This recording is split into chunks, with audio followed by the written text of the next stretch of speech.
Good morning everyone. 11th Commerce Economic chapter number 9. Now the concept is circular flow of national income.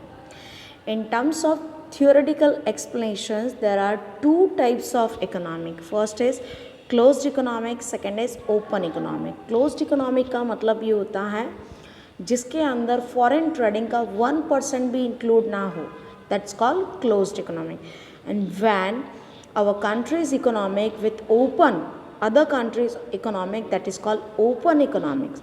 So the closed economy is the one in which there is no role of foreign trade.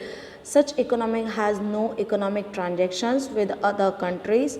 No goods, services and factors of productions are exported and no goods and services and factors of productions are imported in such a country. ना तो हम किसी भी country से goods को अपनी country में लेकर के आ सकते हैं with the help of imports and now we do not sells our goods outside of the country. So that's why it is known as closed economy. Closed economic is self-dependent or self-reliant, whereas in the open economic, the foreign trade play an important role. Some work are done by the government and economic has import and export relations with other countries. Here we will discuss circular flow of national income only in the terms of closed economy. अभी यहाँ पे export और import को छोड़ करके हम सिर्फ और सिर्फ क्लोज्ड इकोनॉमिक के क्लियरेंस लेंगे, एक्सप्लेनेशंस करेंगे only for related our countries and countries national incomes flows. No results and no anyone transactions related to other countries. To understand the circular flow of productions, income and expenditures, we will divide economic into two major sectors. हम economic को दो parts में divide कर देंगे.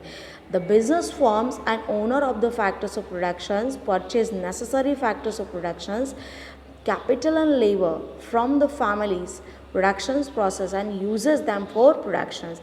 इसका पूरा का पूरा डायग्राम हमें नेक्स्ट पेज पे दिया गया है. Now we can see and solve it and understand what's the closed economy. Thus the factors of productions raised to the firm through families. For using the factors, firm pays rent, interest, wages and profit like a income to the owner of the factors of productions or families. Thus the flow of money firstly goes to families and from the firms. It is a circulate between two families to firm and firms to families. Let's see the diagrams and understand the whole closed economy. चलिए देखिए यहाँ पर आपको जो flow दिया गया है ना, इसके अंदर दो चीज़ें हैं. पहला प्रोडक्शन यूनिट फर्म और दूसरी तरफ है owner of the factors of productions family. एक तरफ प्रोडक्शन करने वाली इंडस्ट्री है तो दूसरी तरफ सारे के सारे इंस्ट्रूमेंट प्रोवाइड करने वाले फैमिली और ओनर्स हैं.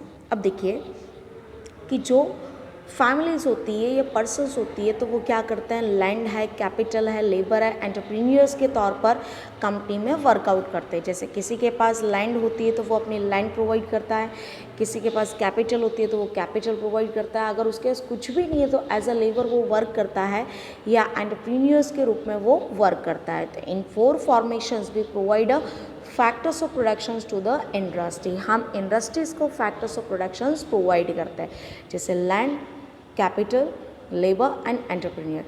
जो लैंड कंपनी यूज़ करेगी, फर्म यूज़ करेगी, उसके बदले में फैमिली को क्या पे कर रही है, रेंट.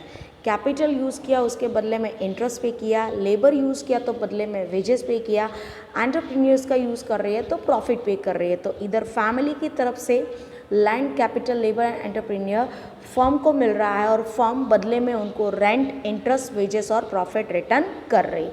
अब सोचिए तो यहाँ पर फर्म का एक्सपेंसेस है और फैमिली का क्या हुआ, इनकम. जब इनकम फैमिली को मिलती है तो वो क्या करती है, पेमेंट करती है. देखिए नीचे लिखा हुआ है पेमेंट करती है. और जो फर्म्स होती है वो फाइनल गुड्स एंड सर्विसेज बनाती है. तो final goods and services purchase करने के लिए फैमिली क्या करती है, पेमेंट करती है. तो पेमेंट करेगी तो फैमिली का एक्सपेंसेस हो जाएगा और फर्म की क्या हो जाएगी, इनकम हो जाएगी. तो फैक्टर्स ऑफ प्रोडक्शंस अगर हमने यूज़ किया तो वहाँ पर फैमिली को मिल रहा है, फर्म एक्सपेंस कर रही है. और जैसे रेडीमेड गुड्स फैमिली यूज़ करती है तो फैमिली पेमेंट करती है और फर्म जो होती है वो रिसीव करती है। तो इस तरीके से इनकम एंड एक्सपेंडिचर्स के रूप में दोनों के बीच में मनी का सर्कुलेशन चलता रहता है, firms to family, families to firm. Understand that? So इस तरीके से आज हमने एक कॉन्सेप्ट सीखा। इसमें कोई प्रॉब्लम्स हो तो आप मुझे क्वेश्चंस कर सकते हैं। Thank you so much.